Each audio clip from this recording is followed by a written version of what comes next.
Hi, I'm Dawn Montefusco, Transformational Writing Coach, and this is the healing power of words.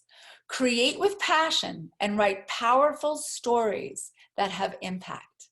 And today we have dear friend and very talented coach, Devorah Spilman. She's been a master storyteller for over 30 years. And today she's also an intuitive coach and helps writers, creatives, and entrepreneurs to find the clarity and confidence to tell their deep, authentic story, to live their purpose and transform their lives. Her in-story group takes people on a journey to find and manifest their soul's calling and bring their story, mission, and message out into the world. Devorah has clients all over the world following their calling, writing books, and building businesses based on the deep work that accesses their inner story and the power to integrate and use all parts of ourselves. Wow, that just feels so good. Hi, Devorah. Hey, Dawn. This is so good. This is so perfect for this. I'm so excited. Tell us a little bit about what you got going on. What's happening right now?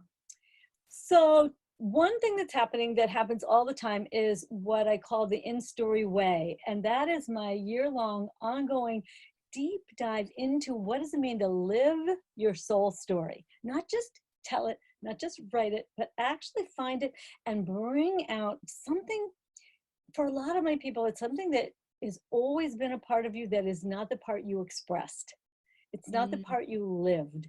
So that's one thing, is my ongoing thing. And then in September, I'm launching a series that is going to be called How to Live Your Soul Story in the Second Half of Life. And it's kind of my passion to help women who, like me, are over 50 to finally do it your way, your thing. I've been talking a lot about what does it mean to like emanate from your soul. Like, where are you emanating from? And so I'm also calling forward very, very high-powered creatives who have not brought their story, their vulnerable story, into their high-powered work. And it's such a fascinating thing, because there's been this sort of story in society that if I tell you how I overcame things that are vulnerable or difficult, then you'll think I'm weak. So therefore, I can't tell that story, or you won't like me or respect me. And so big work is to actually notice we have wisdom and to have the courage to actually bring your true wisdom and that true soul calling out. So that's where, like, that's sort of my project, is to reach these very high level creatives who are not telling their story, because it means something's missing. If it's not integrated, and then to find, and then helping people and women in the second half of life to really live their soul story. Absolutely. I love this. I love this. So right now, it's a really important time, people, to realize the healing power of words, both the words that we speak outward, that we write, whether it's a blog, a book, a social media post, and also the words we tell ourselves. But when we talk about words, we need to talk about story, because the world lives through and by and for story. Like, the stories we tell ourselves right there are probably the number one thing that if you can shift the story that you tell yourself, you can shift your whole life and inspire other people to do the same. So tell us a little about that work you do with people, about how your story is your ticket out of perfectionism and out of what you call the spin cycle. So that line, your story is your ticket out of perfectionism, only came to me recently when a woman who was so freaking amazing said, I can't tell my story, I have too much shame, and I have to work it till it's perfect, and I have to get everything fixed and perfect. And I looked at her, I said, your story can't be anything but perfect. It can't. You're made by God. You are who you are. Your story can't be anything but perfect. And if you tell your story, you will no longer be stuck in perfectionism. It's a very deep thing. And if you think about it, and most of us won't do it. We won't, because the problem is, the reason your story doesn't feel like it's perfect is because there's no such thing as perfect. Your story is filled with how you fell down and got up. And Mm. that is one of my big messages, is that I say to people, you know, it only gets as good as fall down, get up. There is only fall down, get up. That's it. In my Jewish world, there's an expression, fall down 7 times, get up. I like to say fall down 7 times, get up 8. And here's the difference. What happens is, with this deep story work and your soul calling and all the work we've done on ourselves, it's so important to notice it's not that we don't fall down. It's that we get up so much more quickly, with so much more Mm. grace, so Yes. much more ease. And we have such profound tools that we have developed, that I say to the women in my in-story world, the ones who come into my In-Story Way year program, we've already done a ton of work on ourselves. What we haven't done is shared it with the world, not the authentic story of your brilliance, your wisdom, how you've gotten up. And the world has devalued wisdom of elders largely. Yes. And now they better watch out. That's right. That's right. Now, what's the spin cycle? Tell me more about that. So you will recognize it, and so on. The spin cycle is you make a whole lot of effort and nothing is happening. You're trying and trying and trying and trying, trying, and nothing is occurring. You're making all this effort to like do something new and to tell your story and to share your soul calling, and you share your wisdom, and you know you can do it, and you know you should do it, and it's just going around and around and around, but it's not going anywhere. You're not charging any money for anything. You're not having any clients. You're not having any shows. You're not speaking in front of them. You're not actually being seen. And so a lot of what happens is the spin cycle is a way of hiding. Because a big part of the work I do is to help other women come out of hiding and dare to be seen. Because I find I work with very powerful women who've helped everyone else be seen except them. I know. Right? I can speak about you and promote you, but as soon as they're asked to speak about themselves, can't do it. Wow.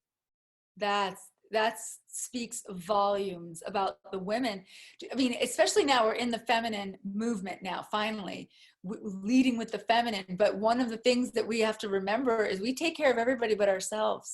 That's a woman thing, you know, take care of everything else and then forget about yourself. And being creative, and learning what your story is. And what do you recommend they journal first and then speak? Like, what's some of your processes? So we're going to give them a little taste of my process. And here's how I think about it, is I call it going from content to form. Because a lot of people start with form, you know, like, am I going to have chapters, or am I going to speak on a stage? Am I going to do a webinar? Am I going to make a website? And that's all form.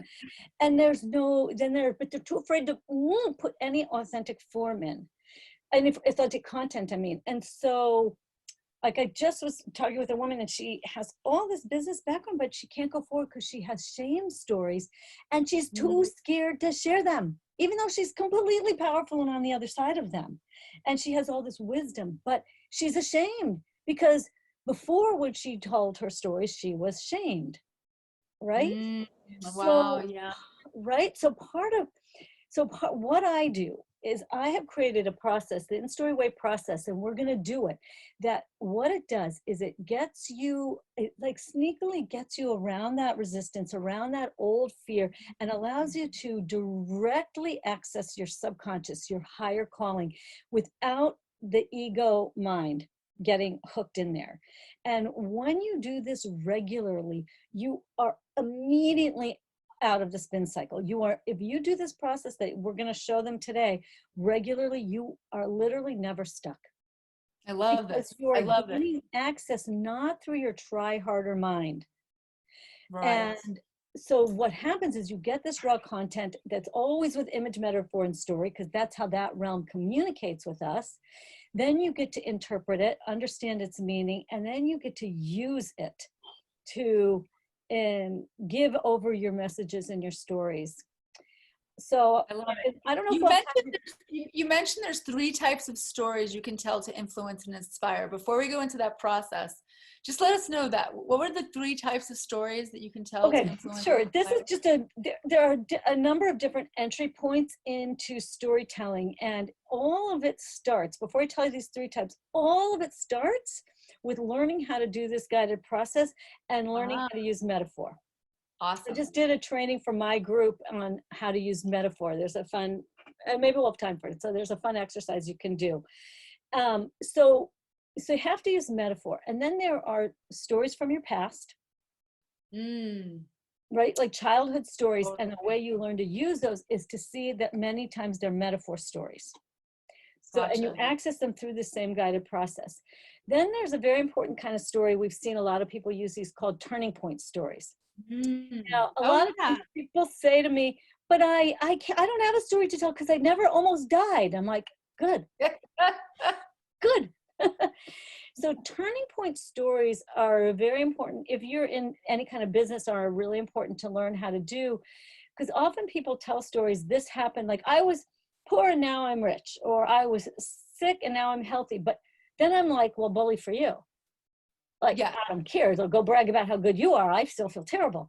If Yeah. you can tell the point that turned, that allowed you to shift into a new kind of thinking, the turning point is the part of the story you go into in detail. Wow. Not because if I don't tell you a turning point that gives you some insight, my story won't help you. Right. A lot Right. of times if you're using storytelling to influence or sell or business or inspire, you have to tell them, you actually tell them why you're telling them the story. Like in Mm, performance storytelling, you don't do that. totally. But Yeah. in other kinds of storytelling, say the reason I'm telling you this is because you can do the same thing. Just the way I got up here, you can do that. Gotcha. You're not alone, or whatever it is.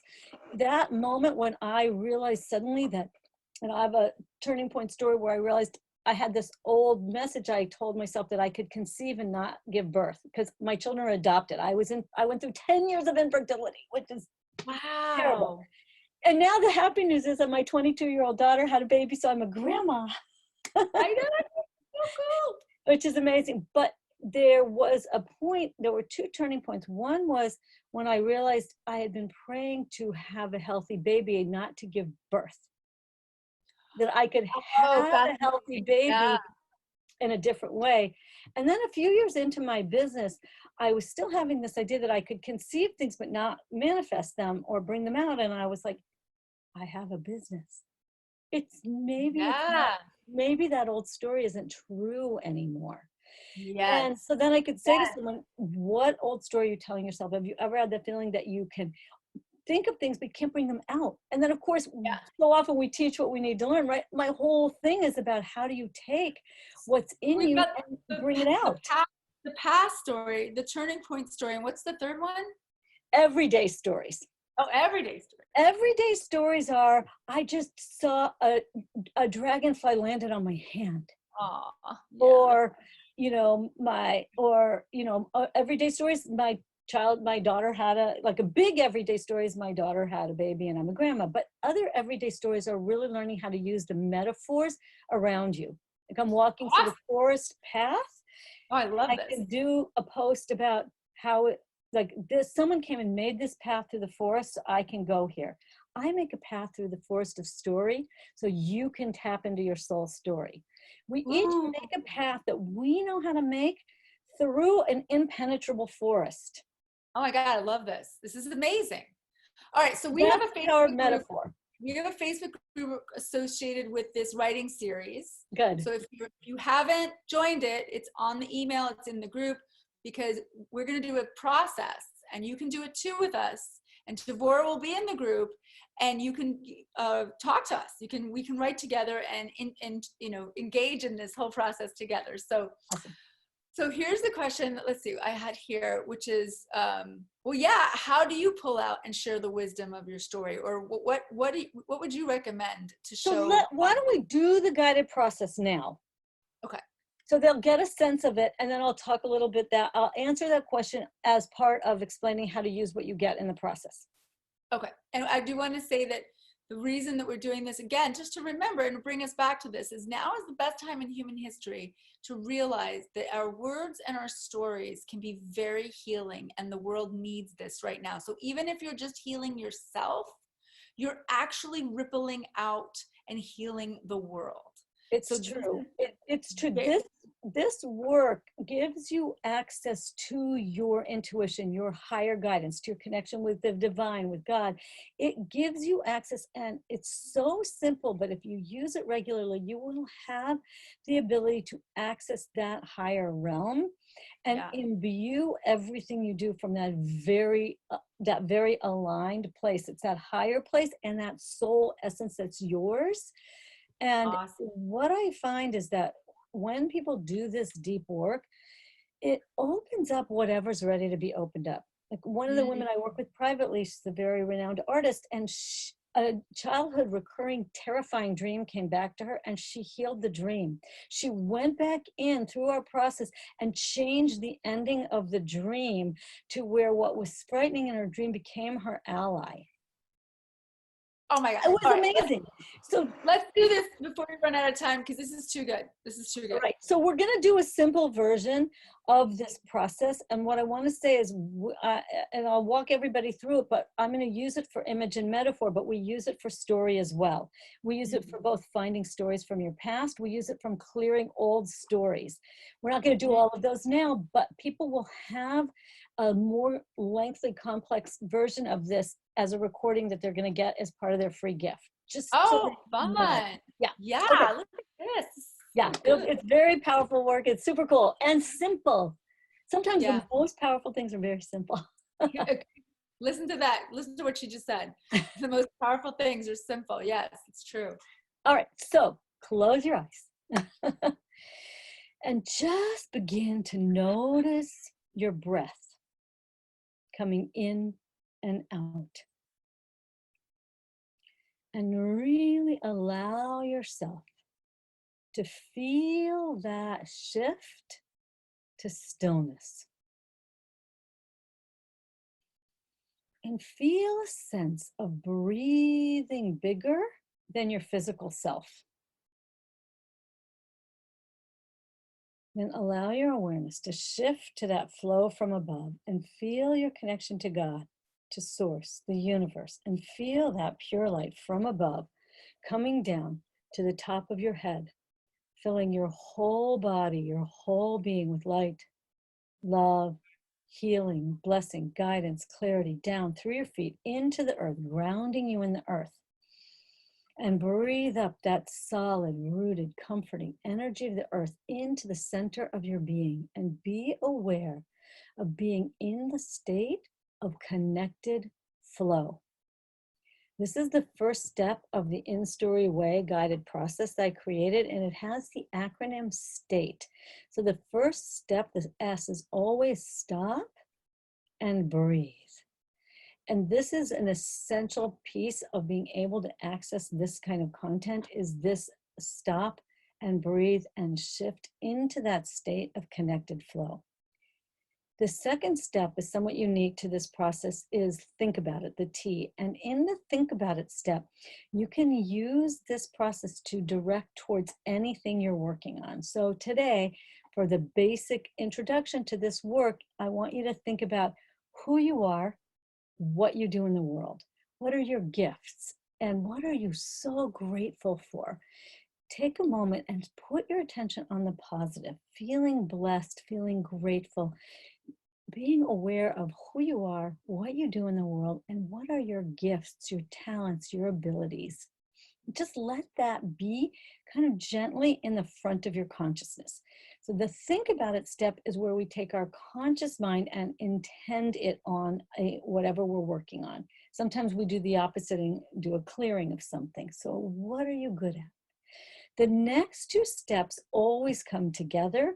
Ask and trust. No matter how we use this process, we do it in many ways. Ask and trust always go together. You ask and you trust always the first thing that pops into your mind, which is the crucial part of outsmarting your resistance and your ego. So what I want you to ask is, what is an image or a metaphor for who I am, what I do in the world, my gifts, an image or metaphor that's just right for me in this moment, and trust the first thing that comes to you, no matter what it is. And if you went through, no, not that, not that, not that, you have to go back to the very first thing you got, because that just means you have a very quick, resistant mind. So trust the very first thing you get, no matter what it is, even if it doesn't make sense to you. And notice its details. The more detail you notice in an image or metaphor, the more meaning you can pull out of it. So just allow it to develop, grow, notice. What is it? What the feeling of it, the sense of it, just notice. And the last step, the E, is explain, interpret. What does it seem to mean? How are you like this image? How is it like you? Does it have a message for you? And in this process, if it's not clear, you can always use ask and trust. You can ask, is there something else I'm supposed to see about this? Is there a meaning? And trust the first thing that comes to you. So just take a moment and receive this. If it's something very beautiful to you, I always say breathe it in. And what you get in this process, it's always true. It's sometimes unclear what the truth is, but that can, if you're not clear, you'll have a chance to ask me. That's part of my gift, is I can always see that. But breathe it in and trust it. Sometimes it's a deep confirmation of something. Sometimes it's a vision, a guide. Trust what you get. Trust your assessment of it, and know you can always ask us. So what I want you to do now is just breathe that in, understand, get what you get, trust it, and begin to bring yourself back into the moment. And just take a breath, breathe yourself back into your body, your chair, your place, and come on back. So what we're going to do now is Dawn, I'm going to ask Dawn to share what she got, and then you'll have a chance to do that in the Facebook group, and you'll have a chance to connect with me as well. So just tell us one or two things. Usually we've already kind of know about Dawn since she's leading this, but tell us just one or two things you thought of in the think about it step in terms of your gifts, what you do in the world. Start there. That's before the image. Yeah, well, first thing I thought was, I actually really tell great stories. Like, and I don't mean, I mean everyday stories. So, so I can make, going shopping at Costco and coming back and tell you a story, and it cracks people up, or I'll be like, you wouldn't believe it. And because I look at the details and I see life sort of like a Seinfeld episode, and I thought, oh yeah, I really enjoy that I can bring joy and inspiration to people simply by telling them a story that happened to me on the grocery store. So I thought, I really love that about myself, that I get to, see it that way, and express That's beautiful. And it's what you help other people do too, to see how to turn what they're doing into stories that work. Yeah, for sure. So what was your image? Devorah knows that I always promise that I'm going to say the right image. The last two times we did this, I was battling it. This time I knew that there was no way I could battle it, because she's already told me that it's never going to work that way. So it was an elephant, a big, beautiful elephant, walking slowly out of a jungle onto it was more like a river beach, not like the ocean, just like a river beach, and had its husks, and its ears were flapping, and it was looking around, and it was just walking very, like very proud of its elephantness. It knew who it was strong, and it was just walking towards me, and I could almost even feel the warmth of the air, and like the dust it was picking up as its hooves would hit the earth. What was the feeling of it for you? I felt I felt heavy in a good way. Like I felt like, oh, this animal is connected to the earth. It's weighed down, but not from negativity. It owns its shape in the world, if you will. Like it says, these are the cards I've been given. I'm an elephant. I'm okay with being an elephant. That was the feeling. And it's interesting. It'll be fun for you and other people to look up elephants and all the literature about like spiritual meaning of animals. But one of the things about elephants is that they truly are very wise beings. You hear a lot of stories about their love, their compassion, their wisdom, their gentleness. They're big but they're very gentle, and there's something very deep and powerful about them. And and I think if you read and post a little bit about elephants in terms of their meaning, you're going to find that it holds a very high energetic vibration for you and for this whole series. There's a deep healing energy to elephants. There's this incredible loving energy in them. There's just a lot of very beautiful things, and it's a little bit hidden. Yes. You know what I got actually as I was in there? Because at first I thought, oh, that's cool. Elephants are supposed to be cool. I mean, I don't know a lot about them. I just know they're supposed to be cool and they live long and they're, people like elephants, But then when I was in there, I heard it say, and don't forget, I remember everything. And I was like, well, what do you mean?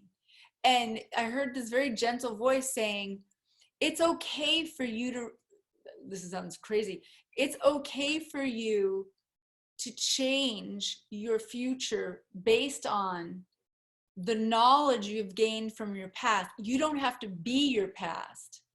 I, the elephant, I remember everything for you. And now you get to learn from it and move into something new. And there's a lot of things happening in my life with my relationship and just things happening that I sometimes feel like, am I still stuck in that stupid pattern? And this elephant was like, no, you can remember it, but you don't have to be it anymore. That was, and I was like, whoa, what's that? That's a wild thought. But what I find is that when I do this process for someone who's hosting a series, that it's both for you, but it also holds the energy for the whole series. Oh, so wow. It's a very healing message for everybody watching. That message that you heard, that is the message of the healing power of words. That is what the elephant is talking. And I feel like you've called down this very big healing energy symbolized by the elephant that will be accessible to everyone who's watching. Oh, that just gave me chills. I love it. It made me feel good too. That's a part of why I wanted to wait till after you did this work to show everybody that there's a very deep wisdom accessible to everybody when you do this work. And it will surprise you. And in an image or a metaphor, it will hold a vastness that words alone don't capture. When you use image and metaphor, it still has words, but it has image with those words. And it sticks and it holds this something very beyond. That's why all spiritual traditions use image, metaphor, parable so much, because there's a realm that's non-physical that we don't understand. So we say, this is like that. So I also got this is crazy. When you said that, like I heard the elephant say, oh, don't forget to tell Devorah to tell everybody this, literally. And it was, there's no need for any shame or guilt about the past. That the healing is that we let go of that as well. So something about that, and like the healing power of words, of what your words just now, what you said was so healing for everyone. So that's huge. Thank you. That's why I said it's very simple. Look how simple. So simple and so powerful. When you do this work, it does kind of open up worlds. And image and metaphor, it allows you a new path for telling those stories. Because if you have an image or a metaphor that goes along with a story of shame or suffering or trauma, the shame story can have one sentence, that's it. And then all the insights, the wisdom can have the bulk of the story. And so there are a lot of ways to take those stories and light them up, as opposed to I always say you can tell the stories of the darkness when you're standing in the light. That's great. Right? So when you're Great. standing in the light, then you get these images of this light. And the wisdom of the elephant has been given to you, Dawn, in your work for you and for this whole series as an Yes. energy of healing of what that message you received about remembering, and that you can remember without being trapped by it, and that Yeah. your future can have a whole different picture, and that there's no block the shame is lifted up off of us. Totally. Oh, I love this. This really, and I feel like now I know that this is going to happen. I just know this. I'm going to spend the rest of my day with that elephant. Like, I'm going to be reminded, and I'm going to write it down, and I'm going to put a picture of an elephant, because that's how we did this years ago, and it was Tigger. Remember? Oh yes, see, you And grown. so I had Tigger on my fridge, and you can go back and watch that one. I'll tell you about it. Maybe I'll post that as well somewhere. You'll get it in an email. But once I took the image and I kept it around me for a few days, there was more information that came. So that's powerful. Images are And look that you powerful. still remember it. Yes. That's Yes. one of the powerful things about image and metaphor is they stick. You Yes, they still do. remember Tigger, and you could probably remember all of what it meant and represented to you. And now you get to notice, oh, that I was in this Tigger energy then, and now I have an elephant. Like, Elephant. It's whoa. so different. I know. That's awesome. Tell us more about your free gifts. Okay, so the free gift, I'm going to give a couple of different things to help people really move forward. So one is a 4-part series I did on how to develop trust. Because I don't know if any of you have ever run into someone saying, just trust yourself. I'm like, there's no just in there. How the heck are you supposed to do that? And so I did this very powerful how to develop trust, like actual things you can do to rewire and reset so that you become able to viscerally feel a different sense of trusting your intuition, your abilities, your gifts. But then along with that, you have a separate audio recording of the in-story guided way process that you just experienced with a clearing. And it's meaning no one's coached on it. So it's like a clean copy you can listen to more than once. Oh, Then great. I'm going to gift for your people what I call a free soul story session. I do not leave people hanging. If you got something here and you know you're supposed to take it somewhere, you can book a free soul story session and you can see what it means. Yes. I can always see that. That's how I see, to help you do what you do to help someone else see where they are. And Devorah is going to be in the group, so you can also write in under the thread that will have her picture. Totally. And feel free, because that's the fun part too for No, all you of us. should for sure post what you got from the process in the Facebook group for the summit. It'll be really fun. Awesome. Thank you so much, Devorah. This was awesome, as usual, but this was extra special awesome.